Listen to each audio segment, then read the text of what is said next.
நாங்கள் பேச தேவையில்லை, நீங்கள் பார்த்து பேசினே இருக்கீங்க, அப்போ எங்களுக்கு கேட்க மாட்டேங்க. நீங்கள் பார்த்தீங்கன்னா ஒரு கண் கொள்ளாத ஒரு காட்சி இல்லைங்களா?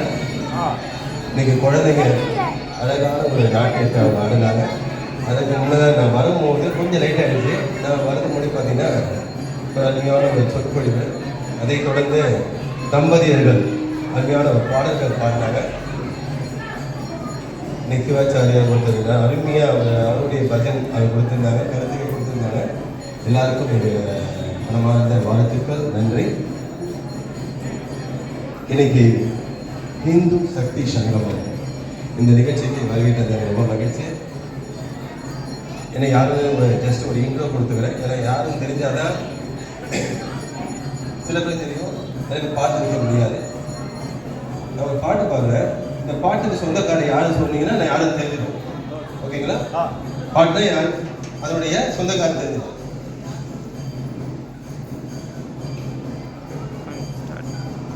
கிருஷ்ணா முகுந்த முரரி, கிருஷ்ண முகுந்த முரரி. இதுக்கு சொந்தக்காரர் யாரு? எம்கேடி உடைய குடும்பத்துடைய வாரிசு.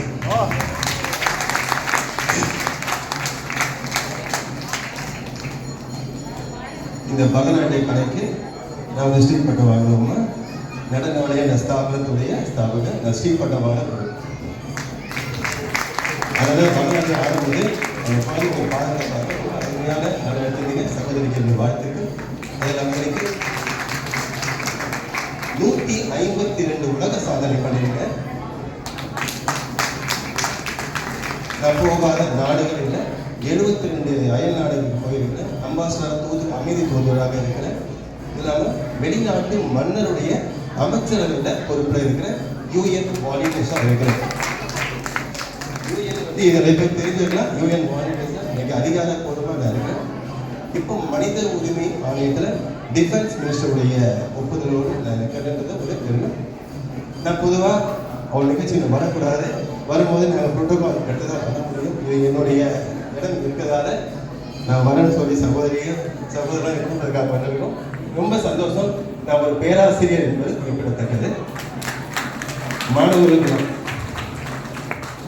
இன்னைக்கு என்னை கொடுத்துருக்கிற தலைப்பு குடும்பம். ஓகேங்களா?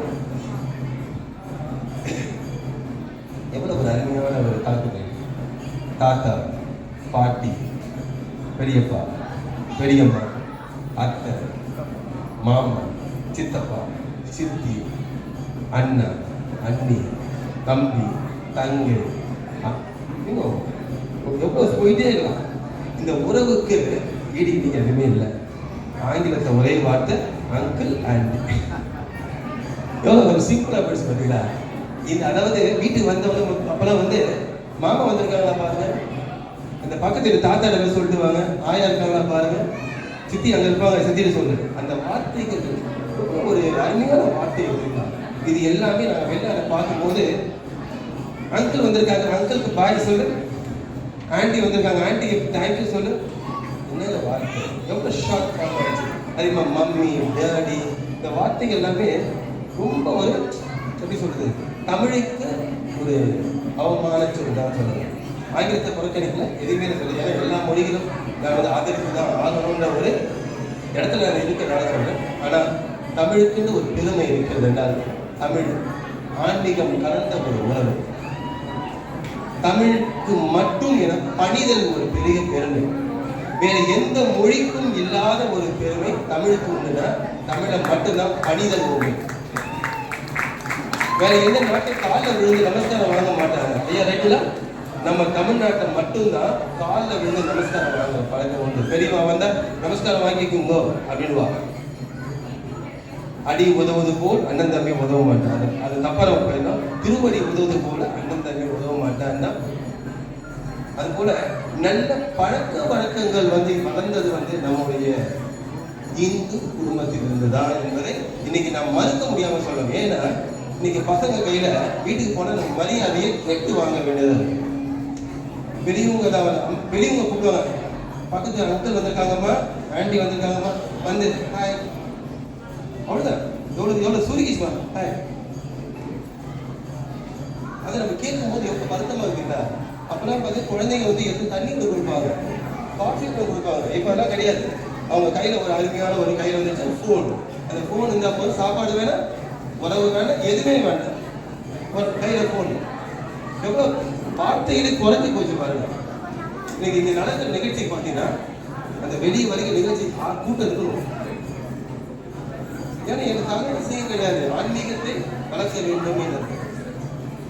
ஏன்னா நம்முடைய முப்பாட்டினார் முருகபெருமானுடைய வளர்ந்த நாடு, தமிழ் வளர்த்த நாடு.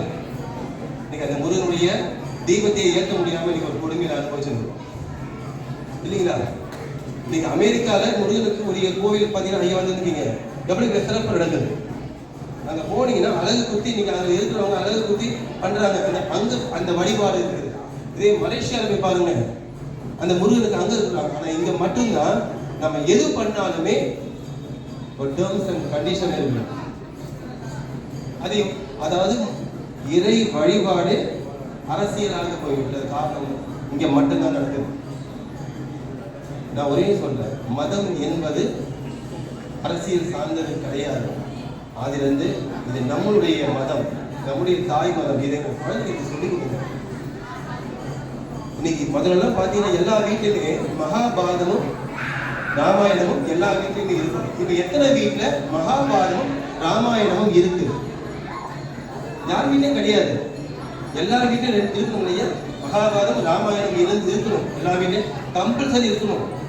ஆனா இப்ப எந்த வீட்லயுமே மகாபாரதம் ராமாயணம் என்ற புக் இது வந்து எங்க இருக்குன்னா பணிகளை போயிடுச்சு. யாருக்குமே பிள்ளைங்களுக்கு தெரியல எப்படி வாழ வேண்டும் என்பதை ராமாயணத்தை கொண்டு அறிய வேண்டும், எப்படி வாழக்கூடாது என்பதை மகாபாரதத்தை கொண்டு அறிய வேண்டும் என்று ஒவ்வொரு பிள்ளைகளுக்கும் சொல்லிக் கொடுத்தது. நான் குண்டக்கூடிய அடிகளாரிட்ட வரைக்கும் நான் பேசியவர், இந்து அரசுறையில் வாழ்ந்தவர். நீங்க பாருங்க, ஒரு இதை பிள்ளைங்க சைலண்ட் ஆகணும். நீங்க பேசுனீங்கன்னா நான் பேசுறது புரியாது. உங்களுக்காக நான் பேச வந்திருக்கேன். குழந்தைகிட்ட முதல்ல என்ன எது சொல்லி தரீங்களோ இல்லையோ உறவுகளை சொல்லிக் கொடுங்க. உறவுகள் தெரியணும். உறவு கிட்ட பிள்ளைகளை விட்டு பழகுங்க. பயம் இருக்கும், பாசம் இருக்கும், அன்பு இருக்கும். இன்னைக்கு நான் போய் பார்த்தீங்கன்னா எல்லா நாடுகளை விட தமிழ்நாட்டில் எது அதிகமாக இருக்குன்னா முதியோர் இல்லங்கள் அதிகமாக இருக்கிறது. இதற்கு காரணம் என்னவென்றால் இந்து மதத்துடைய கொள்கைகளும் பழக்க வழக்கம் தர்மங்களும் இன்னைக்கு போனதாலதான் இன்னைக்கு முதியோர் இல்லங்கள் பெருகி விட்டது. அன்னைக்கு இருந்துட்டீங்களா, எங்க தாத்தா பாட்டிலாம் வந்து 90 வயது வரைக்கும் 100 வயது வரைக்கும் வாழ்ந்த போது அவர்களுக்கு சேவை செய்த நமக்கு ஒரு பெரிய பெருமையாக இருந்தது. ஆனா இன்னைக்கு குழந்தைங்க ஒரு 40 வயது 50 பெருசு வச்சு சமாளிக்க முடியல, முதியோருக்கு சேர்த்துருக்கோம். பெருசு ரொம்ப டிஸ்டர்ப் பண்ணுது. வந்துச்சுப்பா பெருசு, நம்ம பேருப்பா பெருசு. நாங்களாம் எப்பவுமே யூத்தாவே இருந்தது. என்னங்க ஐயா சொல்றது? அதனால தயவு செய்து முதியோர் இல்லங்கள் மூடப்பட வேண்டும். எங்கு முதியோர் இல்லங்கள் பிள்ளைகளை சேர்க்கிறார்களோ அவர்கள் தண்டிக்கப்பட வேண்டியவர்கள். இந்து மதத்திற்கே அவர்கள் கேவலம். தன் தாய் தகப்பனை பாரமாக எண்ணும் ஒவ்வொரு இந்துக்கள் என்று சொல்லிக் கொள்வதை அவமானமாக சிலமாக கருத வேண்டும். இந்து மதத்தில் மட்டும்தான் தாய் தகப்பனை பெருமையாக சொல்லப்பட்டது. ஹரிதாஸ் என்ற படத்துல என் தாத்தா பண்ணாங்க. அப்ப அந்த அம்மையாருக்கு சேவை செய்வாங்க. அப்ப ஹரி வருவான். ஹரி வந்த உடனே நான் ஹரி வந்திருக்கேன் போது நான் இங்க முக்கியமான வேலையில் இருக்கிறேன், அது எங்க அம்மா அப்பாவுக்கு கால் அமைக்கிறேன், நான் உனக்கு வர மாட்டேன். அப்ப சொல்றாரு, நான் ஹரி வந்திருக்கேன்டா, நீ என்ன வந்து பார்க்காம இங்க உட்கார்ந்துருக்கேன் போது எனக்கு உனக்கு காமிச்சதே இந்த சொர்க்கம் தான், இதை விட்டுட்டு உங்ககிட்ட எப்படி வருவேன்? பிள்ளைங்களுக்கு முதலில் பெரியவர்களை வந்தால் நமஸ்காரம் சொல்லிக் கொடுங்க, வணக்கம் சொல்லிக் கொடுங்க. பெரியவர்கள் தண்ணி கொடுத்து பிள்ளைங்க வந்து கொடுக்க சொல்லுங்க. குழந்தைங்களை கொடுத்து கொடுங்கன்னு சொல்லுங்க. காலில் தொட்டு வணக்கம் சொல்லி சொல்லுங்க. இன்னைக்கு எந்த கடவுளுக்கும் இல்லாத ஒரு சிறப்பு என்னவென்றால் இன்னைக்கு ஐயப்ப சுவாமிக்கு உண்டு. இன்னைக்கு சரணம் என்ற ஒரு வார்த்தை, பாத சரணம் கேவிச்சாங்க. ஆனா இன்னைக்கு அதே கொள்கையை தான் எல்லாமே கொண்டு வெளி மாநிலத்துக்கு கொண்டு வந்த கொள்கையை நம்ம கடைபிடித்தோம். நான் சொல்லிக் கொடுத்தேன். பெரியவர்கள் வந்தால் முதல்ல பிள்ளைகளுக்கு காலில் விழுந்து நமஸ்காரம் செய்ய சொல்லிக் கொடுத்தாங்க. காலில் விழுந்து நமஸ்காரம் பண்ண கொள்கை மாறி போட்டுங்க. மரியாதை கிடையாது. முதல்ல வீட்டுல தாய்மொழியை பேசணும். மம்மி, டாடி, அங்கிள், ஆண்டி எனக்கு குப்பையில தூக்கி போடுங்க. நாங்களாம் பார்க்காத மொழி கிடையாது. நான் படிக்காத படிப்பு கிடையாது. தயவு செய்து நம்ம தமிழ் மொழியை கற்றுக் கொடுங்க. நம்ம தமிழ் கலாச்சாரத்தை கற்றுக் கொடுங்க. நம்ம முன்னோர்களுடைய வழிமுறையை கற்றுக் கொடுங்க. இந்து தர்மத்தை கற்றுக் கொடுங்க. பிள்ளைகள் முதலில் மகாபாரதியம், ராமாயணம் புக்கையும் கற்றுக் கொடுங்க. ராமாயணத்தை ஒரு மதத்தின் பெயரை கொண்டு வந்து அதை பிரிக்காதீங்க. ராமாயணம் என்பது ஒவ்வொரு பிள்ளைகளிலும் சேர வேண்டும். மகாபாரதம் என்பது ஒவ்வொரு மனிதனும் பதிய வேண்டும். இந்த குழந்தைங்க நீங்க ஆடுனாங்க, அது என்ன டான்ஸ், அந்த குழந்தைங்க சொல்லி தரணும். அதுக்கு என்ன பாடல்கள், அந்த பாடலை எழுதியது யார், அதற்கு இசை அமைத்தது யார், அதற்கு ராகம் என்ன, அதற்கு தாளம் என்ன, அதற்கு சொற்கட்டு என்ன, இது எல்லாமே ஆசிரியர் கற்றுத்தர வேண்டும். ஒரு முத்திரை பிடிக்கிறாங்க, சொல்லுங்கம்மா, சொல்லுங்க. அருமை அருமை அருமை. சகோதரிக்கு வாழ்த்து. நான் இதுதான் வந்து சொல்லுவேன். இதை நான் எங்க போனாலும் சொல்லுவேன். எந்த மதத்துக்கும் இல்லாத ஒரு சிறப்பு. தயவு செய்து நீங்க எந்த நாட்டுக்கு வேணா போங்க, எங்க வேணா போங்க, பொட்டு வைக்காம போவாது. பொட்டுன்றது ஒரு அலங்காரம், அலங்கார சின்னம். இந்து மதத்துக்கு ஒரு அடையாளம். சகோதரி சொல்றாங்க, திருநீரை நெத்தி நிறைய பூசுங்க, சந்தனம் வைங்க. இதுக்கு ஒருத்தர் பாடம் சொல்லித்தாங்க தேவையில்லை. முதல்ல ஆசிரியர்களை மதிங்க. கற்றுக் கொடுத்த ஆசிரியர் அன்னைக்கே சொல்லிட்டாரு, குரு பிரம்மா குரு விஷ்ணு குருதேவோ மகேஷ குரு சாட்சாத் பரபிரம்மம் தஸ்மை ஸ்ரீ குருவே நமக. ஆக்கலும் அழித்தலும் காத்தலும் எல்லாமே நம்ம குரு தாங்க. குருவை சேவிக்கணும், பெற்றோர்களை சேவிக்கணும், உறவுகளோட பழகணும். அண்ணன் ஒரு ரூம், தம்பி ஒரு ரூம், அடுத்த கையில ஒரு போன். ஒரு வீட்டுக்குள்ள 4 போன் ஓடுதுங்க.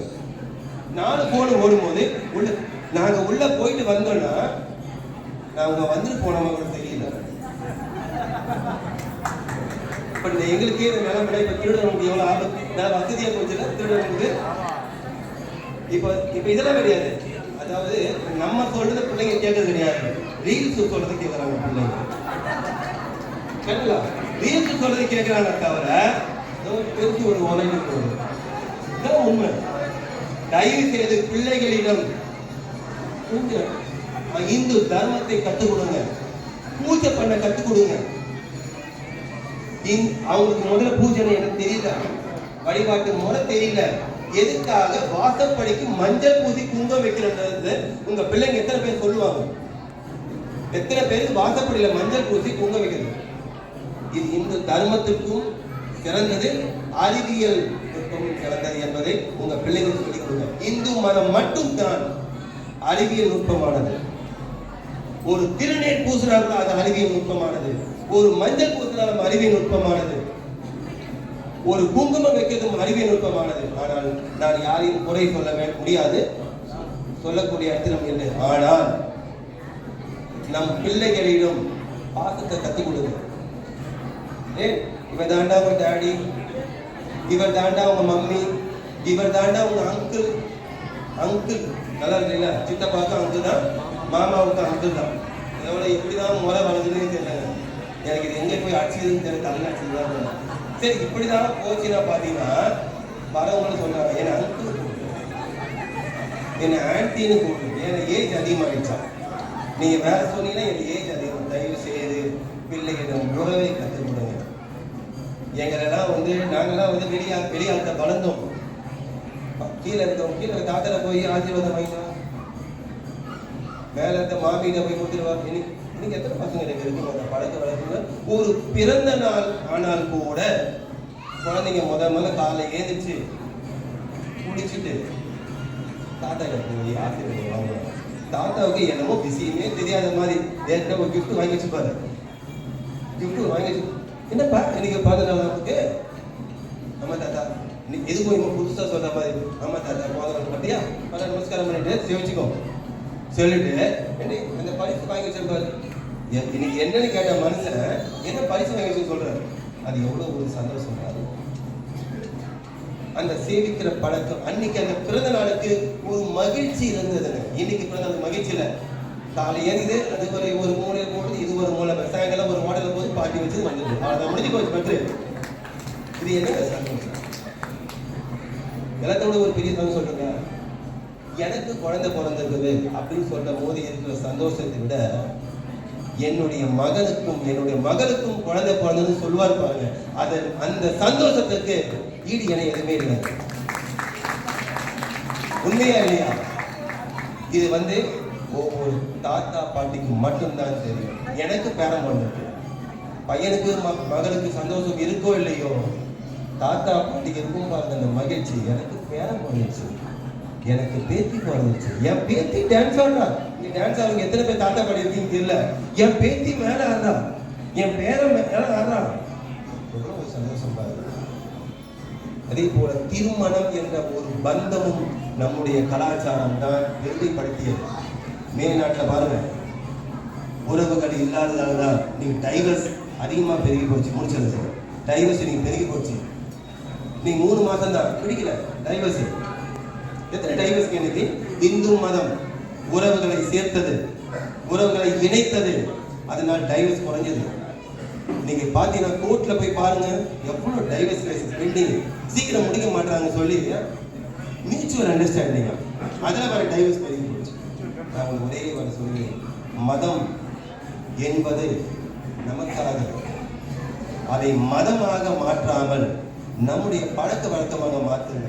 நம்முடைய உறவு முறைக்கு சொல்லிக் கொடுங்க. வீட்டில் வந்தால் ஒரு 2 பாட்டு பாட சொல்லிக் கொடுங்க, ஒரு ஸ்லோகம் சொல்லிக் கொடுங்க. இந்து தர்மத்தோட பிள்ளைகள் வந்தவங்களை வணக்கம் என்ற பழமொழி கற்றுக் கொடுங்க. எல்லாத்தையும் அடைக்கி 2 கை வைக்கிறது வணக்கம் தான். அதெல்லாம் நான் உங்களுக்கு வணக்கம் வணக்கம் என்று இங்கு மட்டும் இல்லை, நான் செல்லும் இடம் எல்லாமே நான் எங்கே பேச ஆரம்பித்தாலும் இதை சொல்லுவேன். ஏன்னா நான் டாக்டர் அப்துல் கலாம் அவருடைய மாணவன் என்பதை குறிப்பிடுகிறேன்.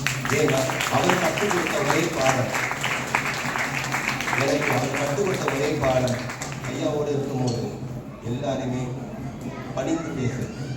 உனக்கு தான் எல்லாம் தெரியும்னு இருக்காது, உன்னையும் விட தெரிந்தவர்கள் இருப்பாங்க என்று சொல்லி கொடுத்ததாக இன்னைக்கு வரைக்கும் சரி நான் அந்த பழக்க வழக்கத்தை கடைபிடிச்சுன்னு வரேன். ரொம்ப சந்தோஷம். இன்னைக்கு ஒரு பெரிய பேர்களை என்னுடைய சகோதரிகள் சகோதரர்கள் குழந்தைங்க கதை பெரியவங்க எல்லாரையும் பார்த்துருக்கேன். ரொம்ப மகிழ்ச்சி. எல்லாருக்குமே இந்து தர்மம் படி குழந்தைகள் வளங்க. நம்முடைய குடும்பம் என்பது ஒரு பல்கலைக்கழகம். அன்றைக்கே சொல்லிட்டாரு இல்லைங்களா? அது போல திருப்பி நம்ம சொல்ல தேவையில்ல. அடுத்த தடவை குழந்தைங்க எல்லாரையும் கேட்கணும், ஒவ்வொருத்தரும் ஒரு ஸ்லோகம் படிக்கணும், வேற ஸ்லோகம் சொல்லணும். இந்து பாடல்கள் இந்த குழந்தைங்க படிக்கணும். முக்கியமாக முதியோர் இல்லங்கள் மூடப்பட வேண்டும். வீட்டில் இருக்கிற பெரியவர்களை பிள்ளைகள் மதிக்க வேண்டும், அவர்களுடைய சொற்படி கேட்க வேண்டும். காலில் விழும் பழக்கத்தை நாம் கடைபிடிக்க வேண்டும். இந்த பழக்கம் இருந்ததுன்னா கண்டிப்பா நம்ம ஜெயிச்சிடலாங்க. நாங்கெல்லாம் காலில் விழுந்துதான் இன்னைக்கு முன்னுக்கு வந்தோம். அன்னைக்கு எத்தனையோ பேர் ஆசீர்வாதம் வாங்கணும். அந்த ஆசீர்வாதம் தான் இந்த மேடை வரைக்கும் இன்னைக்கு இல்லை, நான் போகாத மேடை இல்லை. இவ்வளவு மேடையை நீங்க ஏன்னா அந்த பணிவு தான். உங்க குழந்தைங்க பணிவை கற்றுக் கொடுங்க. பணிவை சிறந்த எதுவுமே இல்லை.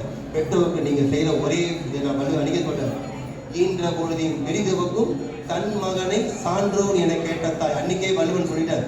நீங்க கொடுக்கிற பெருமை தான். நீங்க இங்க ஆடும்போது அங்க எத்தனை உள்ளங்கள் மகிழ்ச்சியோடு இருக்கிறது என்பதை பார்க்கிறேன். அதே போல ஒரு ஆசிரியர் கற்றுத்தந்ததும் பணிவு. அந்த பணிவை ஆசிரியருக்கு நீங்க கண்டிப்பாக இங்க இல்ல, எவ்வளவு பெரிய ஆளானாலும் ஆசிரியர் மதிங்க. ரொம்ப சந்தோஷம். கலந்துக்கிற மகிழ்ச்சி. அனைவருக்குமே தமிழர் திருநாள் நல்வாழ்த்துக்களை முன்னதாக தெரிவிப்பதை மதிக்கிறேன். நன்றி, வணக்கம்.